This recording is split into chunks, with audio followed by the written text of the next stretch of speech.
En ces jours-là, quelque chose t'est arrivé et tu n'as pas encore les mots pour le dire.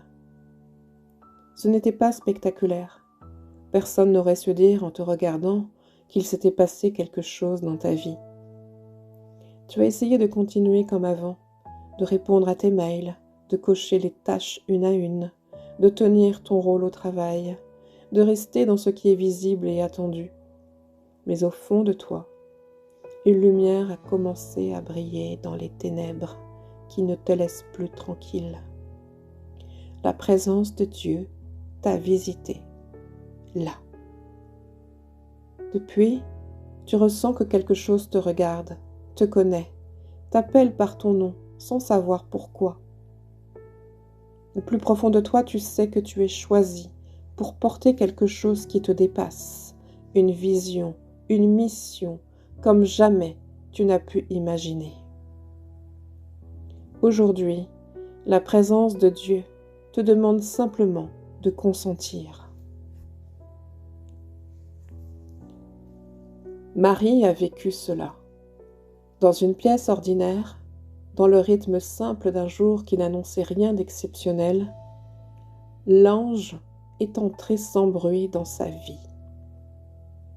Réjouis-toi, comblé de grâce, le Seigneur est avec toi. Elle a été saisie dans sa liberté, rejointe au point le plus intime d'elle-même, là où une parole peut être accueillie ou refusée. Ne crains pas, Marie, car tu as trouvé grâce auprès de Dieu. Cette parole lui a été adressée personnellement.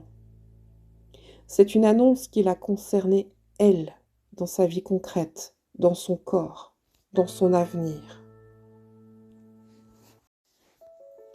Merci, chers amis, pour votre écoute.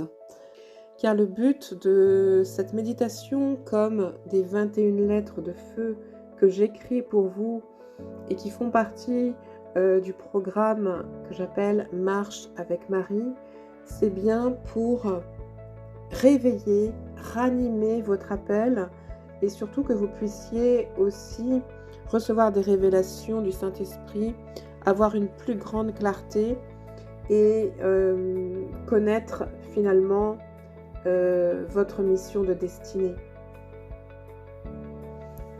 C'est donc à la fois un chemin de méditation, un chemin d'écriture, mais aussi un chemin de sororité, car en vous inscrivant à ce programme Marche avec Marie, vous allez rentrer dans la caravane des femmes, de toutes ces femmes qui suivent Marie depuis des siècles et dont nous faisons partie aujourd'hui au XXIe siècle.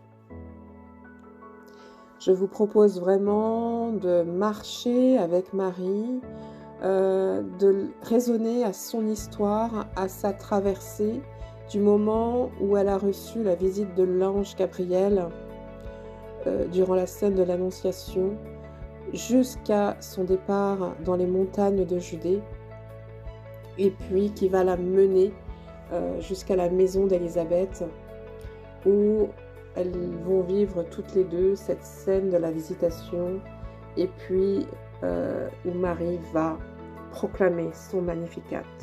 Et je vous invite vraiment à vivre ces 3 étapes dans ces 21 jours.